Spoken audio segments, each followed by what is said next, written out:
মরুভূমিতে গেলেন, মরুভূমিতে গিয়ে দেখলেন গাদা নাই, অথচ গাদার পায়খানা দেখলেন।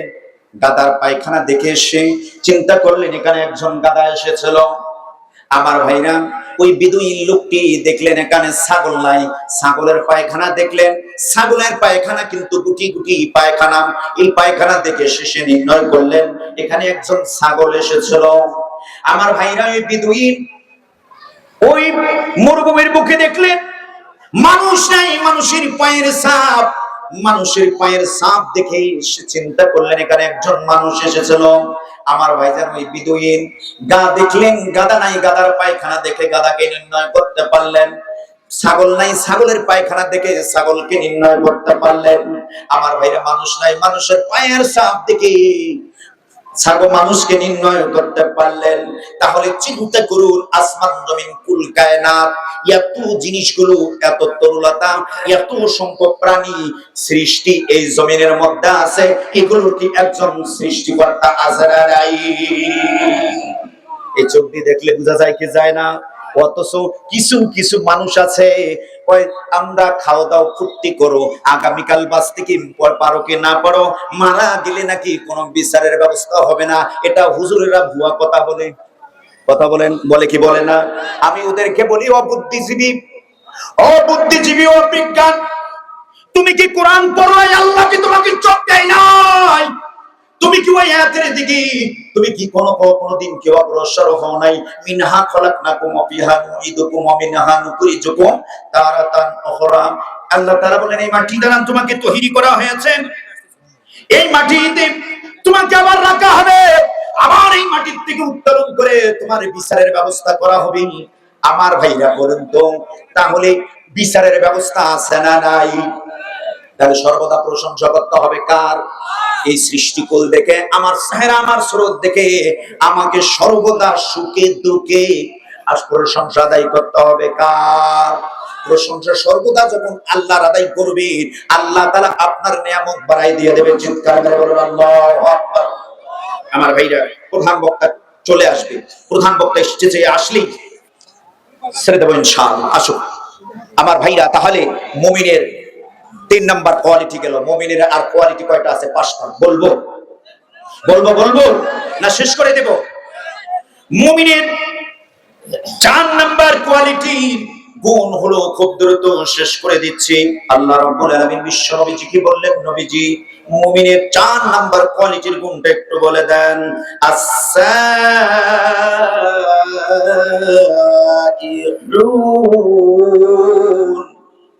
আল্লাহু আকবার। মুমিনের 4 নাম্বার কোয়ালিটি গুণ হলো রোজা। কি হলো? এখানে রোজা বলা হয়েছে। মুফাসসিরিন ইকরাম, অসংখ্য মুফাসসিরিন ইকরাম এই শব্দটার ব্যাপারে ইসলামী আন্দোলনের কথা বোঝানো হয়েছে। আমার ভাইরা, দিনে কামতে দিনের কথা বলা হয়েছে। আমার ভাইরা, আমি ওই দিক যাচ্ছি না, যেহেতু প্রধান বক্তা চলে আসতেছে। তাহলে মুমিনের 4 নাম্বার কোয়ালিটি কোন হলো? রোজা রাখতে হবে কার জন্য? রোজা রাখতে হবে কার জন্য? তাহলে এটা ফরজ না নফল? ফরজ না নফল? ইসলামী আন্দোলন করা ফরজ না নফল? এই দুনিয়ার যত আমল আছে, যত ফরজ আছে, সমস্ত বড় ফরজের ফরজ হলো ইসলামী আন্দোলন করা। ইসলামী আন্দোলন করা ফরজ। কথা বলেন ঠিক না?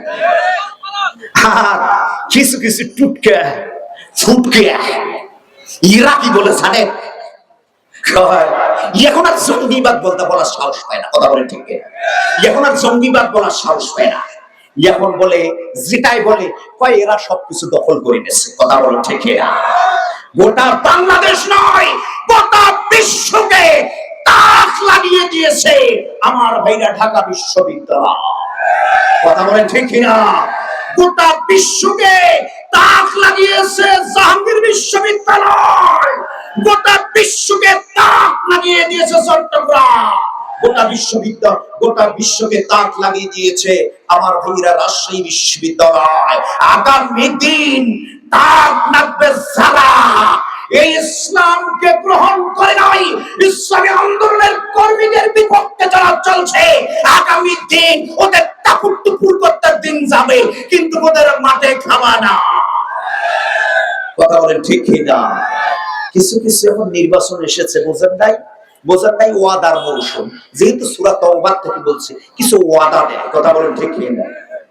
নির্বাচন এসেছে, নতুন ভেষ ধরেছে। নির্বাচন এসেছে, নতুন ভেষ ধরেছে।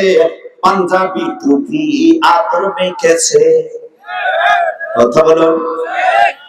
দিনে 5 ওয়াক্ত নামাজ পড়ে, 7 ওয়াক্ত পড়ে কি পড়ে না?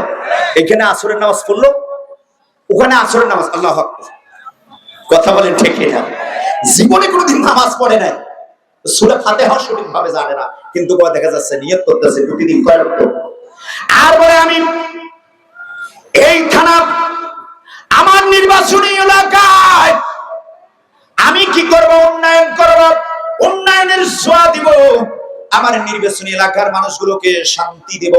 কিন্তু টাকা ব্যয় করেছে 3 কোটি। আমার ভাইরা 5 বছর পর ওর টাকা হলো 100 কোটি। কথা বলেন ঠিক কিনা?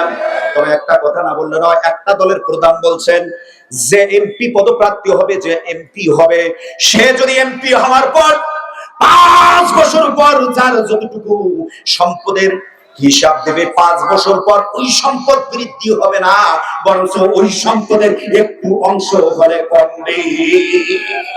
কথা বলেন ঠিক কিনা? আমার ভাই আল্লামা সাঈদী সহ মতিউর রহমান নিজামী, কাদের মোল্লা সহ অসংখ্য আমার ইসলামী আন্দোলনের কর্মীরা ইকামতের দিন কায়েম করার জন্য, অগ্র ভূমিকা পালন করার জন্য দুইটা মন্ত্রণালয় ছিল, দুইটা মন্ত্রণালয় আজ পর্যন্ত দুর্নীতি দেখাতে পারে নাই। এর নাম হলো সংগঠন।